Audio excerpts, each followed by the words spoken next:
Hello everyone, welcome back to Dento'ZEN. Today we are going to continue with our topic of properties of dental materials. In last few lectures we discussed that there are physical properties and mechanical properties. Today we are going to discuss modulus of elasticity, another important property of the materials. So this can come as a short note for your exam. In that case you should know what it is, how do we calculate it, how do we interpret it from a graph. Yes, a graph which is known as stress strain graph, which we are going to discuss in today's lecture. And then finally, what are the clinical applications of this concept in dentistry? Why should we know about the modulus of elasticity of different dental materials? So let's start. Before starting, quickly subscribe to Dento'ZEN, tap on the like button, hit the bell icon so that you remain notified about new videos. Now first, what is modulus of elasticity? It is also called as Young's modulus or elastic modulus. So you can get the question by any of these names. So it is a measure of stiffness of a material. Yes, simply it tells us how stiff a material is. Imagine you have two metal wires, and when you apply the same force, one wire bends a lot, let's say A, it bends a lot, while the other bends only a little. So it bends little. So which one do you think is stiffer? Of course, the second one, the B wire. That material has higher modulus of elasticity. So remember one simple thing, higher modulus of elasticity means greater stiffness and less bending. Conversely, lower modulus of elasticity means more flexibility, more bending. So that is the modulus of elasticity, that is its measure of stiffness. Now how do we describe it in terms of stress and strain?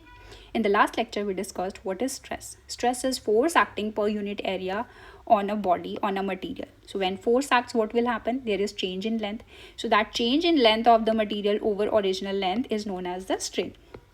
So in terms of stress and strain, elastic modulus is given by the symbol E, and it is simply stress divided by strain.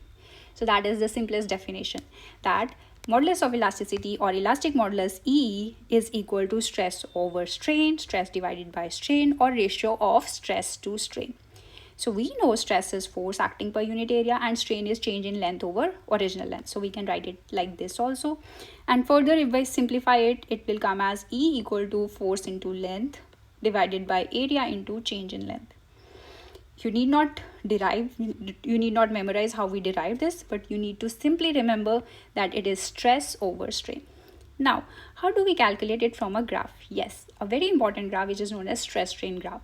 This itself can come as a question to you in your exams. So in that case, you must describe what this graph is and how can we calculate modulus of elasticity from this graph. So basically, when a stress is applied on the body, what happens? A strain will happen. So stress and strain increases proportionally.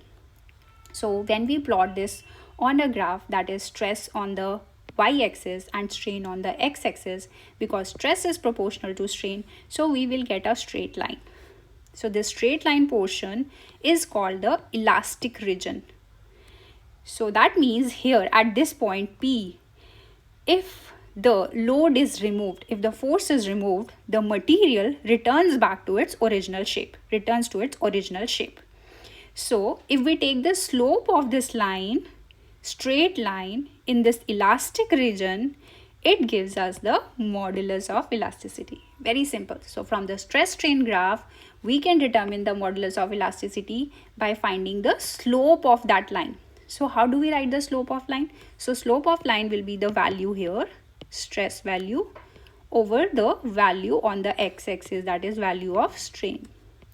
So simply in the stress strain graph, the slope is equal to stress over strain, and that gives us the value of modulus of elasticity. So if we want to define it in terms of this graph, we can say that modulus of elasticity is relative stiffness or rigidity of a material. It is measured by the slope of the elastic region of the stress strain graph. Slope of the elastic region of the stress strain graph. So why we are saying elastic region? Because at this point P, which is called proportional limit, once this proportional limit is crossed and we still keep giving the force, what will happen? The graph starts curving. It is no more a straight line. That means now the plastic deformation begins in the material. That means after this point, if the force is removed, if the load is removed, the material cannot completely return to its original shape. There will be some kind of deformation. So that is why modulus of elasticity is given only in the elastic region by the slope of the straight line in that region. So that is how we find the modulus of elasticity from the stress strain graph by its slope. Now next, let's do the contrast between the two high elastic modulus materials and low elastic modulus materials. So materials with high modulus will be very stiff. They will produce less strain. They are difficult to bend, they hardly bend, and they are more rigid. On the other hand, a material with low elastic modulus, it can undergo deformation, it is flexible, and it has more strain, it can easily bend, and it is less rigid. So simply, higher modulus, higher stiffness, less bending. Lower modulus, more flexibility, more bending. Now, if we compare enamel and dentin, enamel has high modulus of 33.6 gigapascal compared to dentin, which has a modulus of 11.7 gigapascals. So unit of modulus of elasticity is gigapascals or pascals. So by these values, we can determine that enamel is nearly 3 times stiffer than dentin.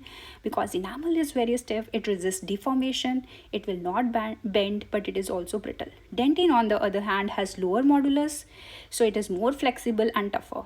So this combination of enamel and dentin is actually beneficial for us. Why? Because enamel provides hardness and dentin is flexible and it acts as a shock absorber beneath enamel. So that is the comparison of enamel and dentin. Now coming to the clinical applications of this concept.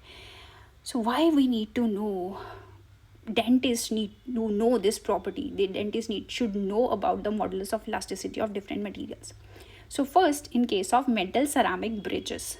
So the metal framework which is used in these bridges should have high modulus of elasticity. Why?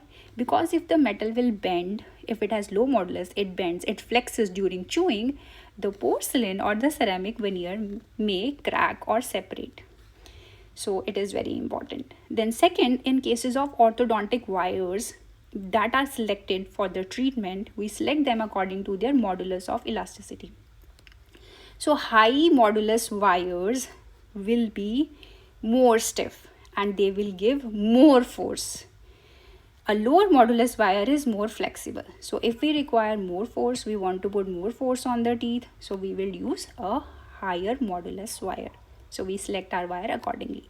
Now thirdly, in case of impression materials, they also differ in the modulus. Materials which have higher modulus are stiffer.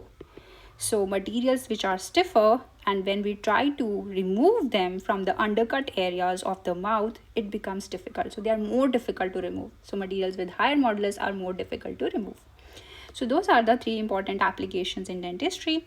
Now let's summarize what we have learned today. Modulus of elasticity, also known as Young's modulus or elastic modulus, is simply stress over strain. And from the stress strain graph, we determine it as the slope of the straight line in the elastic region, which is given as stress upon strain. And then what are the differences in the materials with high modulus of elasticity and low elastic modulus materials? Then enamel and dentin, their elastic modulus are different. Enamel has more. And then what are the clinical applications of this concept in choosing metal for metal ceramic bridges, orthodontic wire, and impression material selection? So let's check. What have you learned? Young's modulus is best defined as stress into strain, strain over stress, stress over strain, or force over area. Second is true regarding material with high modulus of elasticity. It undergoes greater deformation under a given load. It is more flexible. It is more rigid and undergoes less strain for a given stress, or it has highest tensile strength. Then third is which dental tissue has highest modulus of elasticity amongst the following: cementum, dentin, pulp, enamel. So you can pause your video here for a minute and then you can look for answers in the next section. So here are your answers. So if you have got all 3 questions correct, congratulations, you have fully understood the concept. And if you really liked the concept, if you really enjoyed the video, keep watching Dento'ZEN and stay tuned for our next video on where we'll discuss more properties of dental materials. Then like and share this video with your friends. Keep watching, keep learning. See you in the next video. Till then, take care. Bye bye.